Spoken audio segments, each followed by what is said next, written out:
नमस्कार दोस्तों, स्वागत है आपका एक नए वीडियो में। इस वीडियो में बात करने वाले हैं यूपी पुलिस कांस्टेबल 60,244 भर्ती चल रही है। इसकी फाइनल कट ऑफ क्या होने वाली है, क्योंकि डीवीपीएसटी भी हो गया, रनिंग भी लगभग कंप्लीट ही हो गई है। 2 दिन 3 दिन की रनिंग बची हुई है। तो इसके बाद सारे लोगों के यही डाउट्स आ रहे हैं कि अब फाइनल कट ऑफ कितनी रहने वाली है। जिनकी कट ऑफ जो डीवीपीएसटी के नीचे ही थे, नॉर्मलाइजेशन से पास हुए, उन्हें और भी घबराहट हो रही है। तो इससे रिलेटेड कई सारे कमेंट आ रहे थे टेलीग्राम पे भी और यूट्यूब चैनल पे भी कि कट ऑफ से रिलेटेड वीडियो बनाइए। तो ये वीडियो कट ऑफ से रिलेटेड मैं जल्दबाजी में इसलिए नहीं था, क्योंकि एक प्रॉपर जो तरीका है उस हिसाब से करके चीज़ों को, कुछ लोग जैसे कि प्रीवियस जो भर्ती हुई हैं 2018 में 2021 में, उसके आधार पे कट ऑफ बता रहे हैं। तो उसके आधार पे मुझे नहीं लगता कट ऑफ का कोई मतलब है भी, क्योंकि 3-4 साल हो चुके हैं और उस हर सब मतलब पिछली जो भर्तियाँ हुई उनमें लगभग डीवीपीएसटी हुआ, उसके अगले दिन ही रनिंग हो गई। तो उसमें रनिंग में बहुत लोग फेल हो गए थे, तब इतनी अवेयरनेस भी नहीं थी। तो लेकिन इस बार की जो भर्ती है, पहली बात तो बहुत बड़ी भर्ती है, 60,244 भर्ती है, पहला पॉइंट ये है।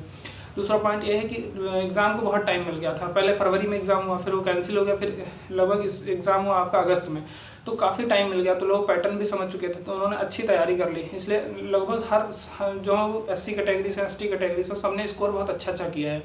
तो तीसरा रीज़न ये है, इसलिए रनिंग को भी बहुत टाइम मिला। तो इसलिए रनिंग में भी लगभग आप देख रहे होंगे 10% लड़के, मैक्सिमम 10% एब्सेंट और रनिंग दोनों को मिला के फेल हो रहे हैं। वही लड़कियां 20%, वैसे लड़कियों का 50% जो ऊपर फेलियर का रेशियो रहता था, इस बार बहुत कम है। इसका रीज़न यही है कि बहुत ज़्यादा टाइम मिला, सबने अपने को अच्छे से तैयार किया। आज के दौर में 2018 में इतना यूट्यूब का क्रेज़ नहीं था जितना आज वीडियो अवेलेबल है आपकी हर एक छोटी से छोटी समस्या पे।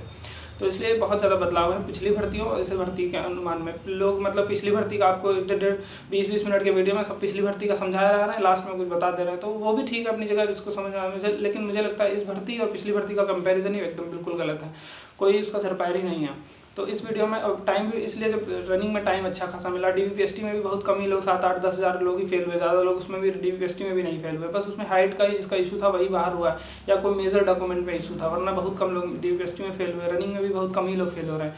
तो इसलिए कट ऑफ तो हाई जाने की संभावना है भी। डीवीपीएसटी की भी कट ऑफ हाई लगी, और वैसे भी बेरोजगारी इतनी ज़्यादा है, तो हर फील्ड के लोगों ने फॉर्म भरा है इसमें। तो इसके हिसाब से, मेरे हिसाब से कट ऑफ एक अलग ही रहेगी। लेकिन हाँ, इतनी हाई भी नहीं चली जाएगी, क्योंकि पहले ही कट ऑफ बहुत ज़्यादा हाई जा चुकी है। तो अब कट ऑफ पे एक पॉइंट, और फिर कुछ लोग कहना है कि 2.5 गुना डीवीपीएसटी के लिए बुलाए गए थे, लेकिन 2.89 गुना बुलाए गए। इसका कारण ये रहा कि जो सेम मार्क्स पे थे तो उनको आउट नहीं किया गया। जब फाइनल मेरिट बनती है तो जो सेम मार्क्स पे होता है उसको डीओबी के आधार पर वरीयता दी जाती है, और बाकी लोग बाहर हो जाते हैं। तो इसमें ऐसा नहीं किया गया। इसमें जितने भी सेम मार्क्स पे भी थे उनको सबको बुला लिया गया रनिंग के लिए। तो इसलिए डीवीपीएसटी में 1,74,000 लोग बुलाए गए थे। तो पहला रीज़न ये रहा। तो अब डीवीपीएसटी हो चुकी है, रनिंग हो चुकी है, लगभग हो ही गई है। तो मैं कट ऑफ का मैंने जो विश्लेषण किया, मेरे पास बोर्ड वगैरह नहीं है तो मैं इतना तामझाम नहीं किया। मैंने अपनी कॉपी पे ही पूरा सब कुछ, जितना मुझे एक्सप्लेनेशन करना था, एनालिसिस करनी थी, मैंने कर लिया। मैं डायरेक्ट आपको कट ऑफ बता दूंगा, कितने मार्क्स हर कैटेगरी के अलग अलग, फीमेल की अलग, मेल की अलग, सारी कैटेगरी के अलग अलग बता दूंगा। तो आपके फिलहाल जो भी उसके बाद डाउट आए तो मुझे बताइएगा, मैं उनका रिजोल्यूशन करने की कोशिश करूँगा। बाकी मैं इसको फोटो खींच के या तो इसको शॉर्ट्स वीडियो में कन्वर्ट करके आपका कट ऑफ प्रोवाइड करा दूंगा। वैसे मैं अभी बताया दे रहा हूँ आपको कट ऑफ। मेरे हिसाब से अगर आपने ये कट ऑफ का वीडियो देख लिया, इसी के आसपास लगभग 1-2 नंबर का वेरिएशन बहुत ज़्यादा होगा, क्योंकि ब्रह्मांड तो मैं भी नहीं हूँ। जितने लोग बताने किसी को कट ऑफ का एकदम मतलब ये थोड़ी है कि जो वो बोल रहे हैं वही हो जाएगा, तो मैं भी ऐसा दावा नहीं करता। लेकिन इतना मेरा मानना है कि मैं जो कट ऑफ बताऊँगा उस रेंज में अगर आप आते हैं तो आप एकदम श्योर हो जाइए, और अगर जितना टाइम बचा है मेडिकल पे ध्यान दीजिए, उसके अलावा जो नेक्स्ट तैयारी करना है उस पर ध्यान दीजिए। कट ऑफ की वीडियो खेलना बंद करिए। तो ये कट ऑफ के मेरे हिसाब से एकदम एग्जैक्ट कट ऑफ होने वाली है। तो चलो शुरुआत करते हैं कट ऑफ की बताने की। सबसे पहले मैं मेल की बताऊंगा, मेल की सभी कैटेगरी की बताऊंगा। उसके बाद फीमेल की सभी कैटेगरी का बताऊंगा, अलग अलग कितने मार्क्स तक जाने की संभावना है, कितने मार्क्स बढ़ रहे हैं, कितने मार्क्स आपके हैं, तो आप एकदम सिक्योर हैं। तो बात कर लेते हैं सबसे ज़्यादा यूआर की, मतलब अनरिजर्व कैटेगरी, जिसको जनरल भी बोलते हैं। तो उसकी डीवीपीएसटी कट ऑफ 214 थी। तो 214 में मेरा अनुमान है 220 से 222, मतलब 6 से 8 नंबर बढ़ने की संभावना है मैक्सिमम। 8 नंबर से ऊपर कट ऑफ नहीं बढ़ेगी, 6 से नीचे भी नहीं जाएगी। 5-6 हमको 5 भी हो सकता है, लेकिन 5 to 8 मैक्सिमम बढ़ने की संभावना है। मतलब 220 से 222 नंबर जिसके भी यूआर में है वो एकदम फिक्स है। तो यूआर मेल का हो गया। बात करते हैं मेल में ईडब्ल्यूएस की। तो ईडब्ल्यूएस में डीवीपीएसटी की आपकी कट ऑफ थी 187.5। तो इसमें ईडब्ल्यूएस में रहने की संभावना है 193 से 195, मतलब 5.5 से 8 नंबर। उसके बाद ओबीसी का पहले ओबीसी की कट ऑफ थी 198.9, 198.9। तो उनकी संभावना है जाने की 206 से 209। मतलब 8 से 11 मार्क्स उनके इंक्रीज हो सकते हैं। तो जो भी लोग 206 से 209 की कैटेगरी में आ रहे हैं ओबीसी, वो एकदम सिक्योर हैं। उसके बाद करते हैं एससी की। एससी की प्रीवियस कट ऑफ मतलब डीवीपीएसटी की कट ऑफ थी 178, तो उनकी संभावना है जाने की 184 टू 186। 184 टू 186 मतलब 6 से 8 नंबर इंक्रीज हो सकते हैं एससी कैटेगरी में। 6 से 8 नंबर 184 से 186 के बीच में जिसके बन रहे हैं मार्क्स वो एकदम सिक्योर है। नॉर्मलाइजेशन लगा के, और नॉर्मलाइजेशन आपको एकदम आइडिया है भी नहीं अभी, मतलब अंकित भाटी सर ने बताया है नॉर्मलाइजेशन क्या है, वो काफ़ी हद तक सही भी है, लेकिन अभी एग्जैक्ट नॉर्मलाइजेशन क्या मिलने वाला है किसी को नहीं पता। तो इसलिए अगर नॉर्मलाइजेशन ऐड करके आपकी कैटेगरी में, आपकी शिफ्ट में आपके 184 से 186 बन रहे हैं एससी कैटेगरी वाले, तो एकदम आप निश्चिंत रहिए। बात करते हैं एसटी कैटेगरी की। एसटी मेल कैटेगरी में 146.7 मार्क्स थे, तो उनके हो जाने की संभावना है 152 से 154, मतलब 5.5 से 8 नंबर। जिनके भी ज़्यादा हो रहे हैं वो एकदम फिक्स है। 152 से 154 एसटी कैटेगरी मेल।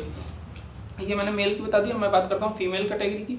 फीमेल में यूआर की कट ऑफ थी 203.9, मतलब 204 या 203 जो भी हम मान लिए, तो उनकी संभावना है 209 से 210 जाने की, एकदम फाइनल कट ऑफ। इससे ज़्यादा फीमेल की नहीं बढ़ेगी कट ऑफ। फीमेल भले ही इस बार बहुत ज़्यादा डिस्क्वालीफाई नहीं हुई है, लेकिन फीमेल की जो रेशियो है, जितने लोग बाहर होने वो 8 ही 10,000 फीमेल में बाहर होने, ज़्यादा फीमेल नहीं है। और 1-1, 2-2 मार्क्स पे लगभग 8-900 लड़कियाँ हैं, तो इसलिए 209 से 210 एकदम सिक्योर मार्क्स हैं। अगर नंबर में बात करें तो 6 से 7 नंबर, 6 नंबर मैक्सिमम है। 203 कट ऑफ है, 203 में अगर जोड़ेंगे आप 209 आएगा। 209 फाइनल कट ऑफ है यूआर फीमेल की। हम बात करते हैं ईडब्ल्यूएस की। ईडब्ल्यूएस की कट ऑफ जाने की संभावना है 185 से 186। 185 से 186 मतलब 5 से 6 नंबर मैक्सिमम 5 से 6 नंबर जो ईडब्ल्यूएस से फीमेल हैं वो 185 से 186 पे एकदम सिक्योर हैं, ठीक है। 5 से 6 नंबर बढ़ने की उम्मीद है। उसके बाद ओबीसी की बात करते हैं। ओबीसी फीमेल 194 से 196 जिनके भी नंबर बन रहे हैं नॉर्मलाइजेशन ऐड करके, मैंने ये रॉ मार्क्स नहीं है, मैं नॉर्मलाइजेशन ऐड करके की बात कर रहा हूँ। तो ओबीसी 194 से 196 जिनके बन रहे हैं वो एकदम सिक्योर हैं। 5 से 7 नंबर उनकी बढ़ने की संभावना है, 5 से 7 नंबर। बात करते हैं एससी फीमेल। एससी फीमेल 173 से 174 जाने की संभावना है, 4 से 5 नंबर इंक्रीज।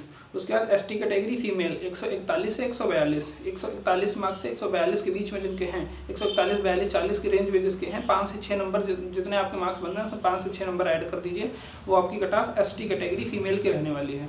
तो आई होप मैंने सभी कैटेगरी का एक प्रॉपर सबको ले लिया है, सबके बारे में बता दिया है। फिर भी अगर आपको कोई डाउट रहता है तो आप प्लीज़ कमेंट करिएगा, मैं कमेंट में आपको प्रॉपर जवाब दे दूंगा उसका। और रही बात इसका, मैं एडिट करके आपको शॉर्ट्स वीडियो के माध्यम से अवेलेबल करा दूंगा, नहीं तो कम्युनिटी पोस्ट कर दूंगा। तो उसमें भी आप अगर सही से नहीं समझ पाएँ तो प्लीज़ एक बार फिर से वीडियो देख लीजिएगा वहाँ जहाँ से आप नहीं समझ पाए हैं, नहीं तो मैं शॉर्ट्स वीडियो में आपको अवेलेबल कर दूँगा। बाकी मैंने यहाँ पर सारा एनालिसिस किया हुआ है, शायद आप देख पा रहे होंगे कि किस कैटेगरी मेल कितने बुलाए गए, कितने मेल डीवीपीएसटी में, कितने रनिंग में फेल हुए, एक चीज़ का निकाल के कितने लोग बाहर हो गए, कितने डीवीपीएसटी में बचे, कितने रनिंग में बचेंगे, उसके आधार पे ये मेरिट निकाली है। तो और मुझे लगता है कि इस मेरिट के बीच में आप अगर लाई कर रहे हैं 1-2 नंबर ऊपर नीचे वाले भी, तो आप फाइनल में एकदम मान के चलिए आपको फाइनल होने वाला है। और प्री मेडिकल कराइए, खुश रहिए। और नई जो मतलब आप, क्योंकि यूपी कांस्टेबल तक तो ये सीमित नहीं रहेंगे, जिनका यही लक्ष्य था वो बात अलग है, वो मेडिकल पर ध्यान दें और अपना, नहीं तो नेक्स्ट एग्जाम की तैयारी करिए। रिजल्ट 20 मार्च तक आ जाएगा, होली के बाद आपको रिजल्ट देखने को मिल सकता है। तो इस वीडियो में बस इतना ही। मैं कट ऑफ के लिए वीडियो 3-4 दिनों से इस पर काम कर रहा था, थोड़ा जितना टाइम मिलता था मुझे, तो मैं कट ऑफ के बारे में एनालिसिस कर रहा था। तो मेरा एनालिसिस यही था, इतनी ही कट ऑफ जाने वाली है। बाकी अब बात करते हैं नेक्स्ट वीडियो में मिलेंगे, जो भी आपका डाउट होगा उस पर वीडियो बना लेंगे। तब तक के लिए धन्यवाद, नमस्कार।